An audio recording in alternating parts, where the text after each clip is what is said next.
Hey guys, in this video we're gonna talk about how you can print Chase bank statement. But before we begin, make sure to hit that subscribe button down below. It really helps me out. Now first of all, open up any preferred browser, go over to Chase Bank.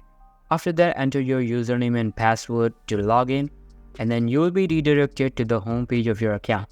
Inside your account, there are two ways to access statements: by accessing online or by getting your statements mailed.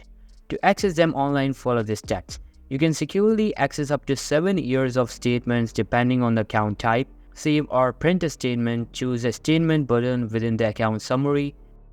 Then choose the See Save icon next to the year and month of the statement and choose a drop-down option for what you want to do. Note that the statement will include the records of the selected accounts rather than all of your accounts. To get mailed statement, you can update your preferences at any time by going back into your paperless settings in your Chase mobile app or when you're signed into Chase.com. Just choose the paperless button within your account summary or account management under the profile settings in the top right corner of your browser. That's how you can print Chase bank statements. That's all for today's video. Hope you liked the video. I'll be meeting in the next one. See you soon. Bye.